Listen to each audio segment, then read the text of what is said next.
No cry?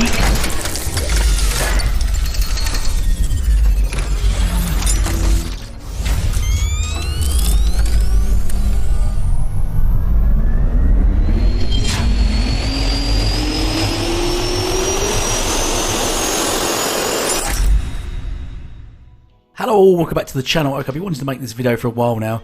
It's about basically the remaster or the re-bleaching of Last of Us Part 1. You know, the game where they charged £70 and removed the multiplayer from. So the third version of this game, within 10 years, scored, I think it was 88 or 89%, which is not a bad score. Higher than it should be, by far, considering it's pretty much the same game, and they removed the mode from it, so it's lesser than the original game or the second version of the game, and it costs more. So you know, in all common sense, it should be lesser. It did score lower. However, as always, this has upset a certain fan base. The PS fan base are broken by this and think it's unfair, and biased media as always, because you know anyone that's not scoring their games 100% or 10 out of 10 is biased. Because nothing screams bias like not scoring a game 10 out of 10, does it, people? Really? So yes, poor Survivor, which is not one person, by the way, it's a group of people, and they will just rotate the games are scoring. This person scored Last of Us, I think it was 6 out of 5, 6.5, which ain't a bad score, is it? It's above average. I scored a 6.5 because he called it how it is. He said, damn this man, he said the truth. What a biased wanker, eh? He said the truth, how dare he? Yes, he said it's basically a glorified remaster, which is overpriced and missing content, which is exactly what it is. And what's even more comical is that they just keep targeting Survivor, even though he didn't even give it the lowest score. People scored it under 6.5. So it's not, I don't know why they're just targeting him, as if they got some weird hatred towards Survivor. Well, there is sort of a history on that. Let's sort of just briefly go through the history of Survivor and PlayStation. And the history basically is he's honest. He tells the honest truth. And they hate this. Because remember, you've got to like Sony. Regardless, I don't care what your way is in life, but you must score their games 10 out of 10, or you're biased not to do so, or there's something wrong with you, you're against gaming. So yes, to recap on this generation so far, he scored Horizon Forbidden West at 6.5 as well. Didn't like the game, said it was very repetitive, the story was dull, the voice acting was bad, I think he said, and just said it's sort of more or less the same as the last game. Seems like fair criticism, and once again, as you noticed, the people scored under him. He didn't score the lowest score of all. And he gave it 6.5. I don't get why they're so upset by 6.5s. So after that, of course, all the PlayStation fanbase had a massive breakdown. Then GT7 came out and he also scored that. He scored that 7.5. 7.5. Fairly decent score, considering they fucking ripped everyone off. Considering they didn't give out the tell anyone about microtransactions and stuff like that. And the game did look like a PlayStation 3. The cars look incredible. The cars look fantastic. Cars take away from that. But the track, the physics and everything was it's fucking god awful. It was lazy and shit. And it cost $70. Anyway, and he gave that a 7.5. He was actually fairly bad, you know, fairly sort of okay with that. 7.5? What's wrong with 7.5, you pieces of shit? Come on, man.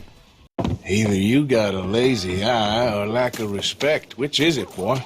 I ain't got no lazy eye. No respect for the likes of you. You gonna cry, boy? Maybe when you're done pissing your pants, I'll shit and come on your behalf. And once again, it wasn't even the worst score, as you clearly noted. And they called this man biased. I mean, he scored Ratchet and Clank a 90. He scored that 9.0. Yeah, it wasn't biased then. Apparently, he wasn't biased. That's a fair score. 9 out of 10 for Ratchet and Clank, fair score. Anything else, anything lower, he would have been biased. But you know, it was that one time. Actually, no, not one time. He's scored plenty of PlayStation games. I think he even scored the Last of Us, the original game, 10 out of 10, the first one. He just didn't score the remaster because he didn't think it was worth the value for money. That's the whole point of him giving his opinion. But anyway, that's Survivor, and yes, and they've got a B in the bonnet for Survivor. Only whenever he scores a game below 9. Anything 9 and above, he's a fair, honest lad. Anything below that, he's biased. and anyone's biased. Anyone that doesn't score games above 9 or above for Sony are biased. That's take that logic as you will, fuzzy logic as you will. But the thing is, the weird gripe is they can't seem to comprehend is that they call things like 6 out of 5 biased and 7 out of 5 biased and scores like that. They see no bias in the people that score games 10 out of 10 every game, 10 out of 10, or even 9 out of 10s.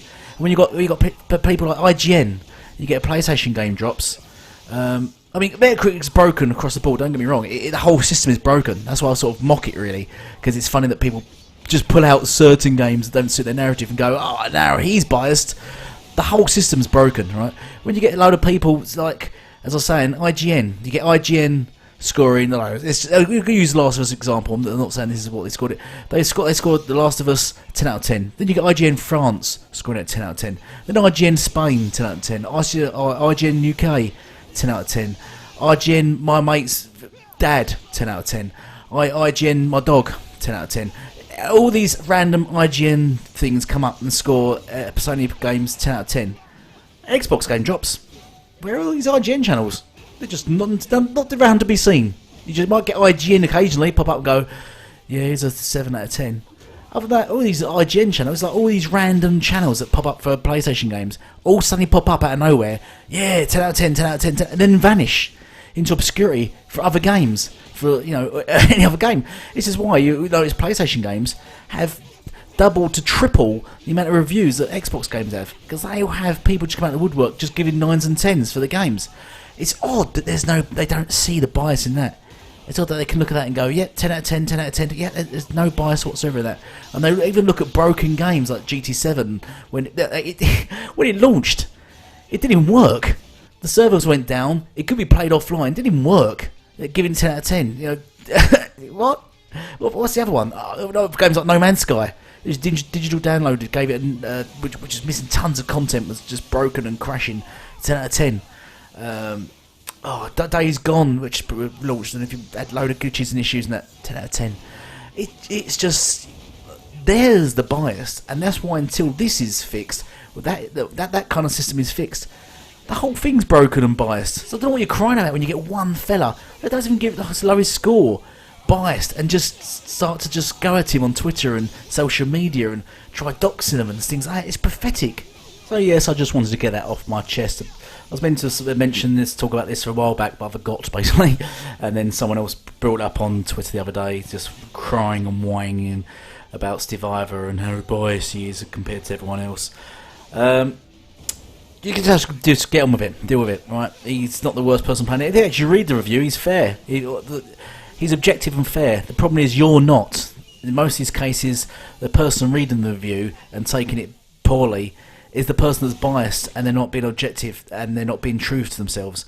And that's the bottom line. And at the end of the day, reviews are opinions, okay? If you like the game, it doesn't matter what he says.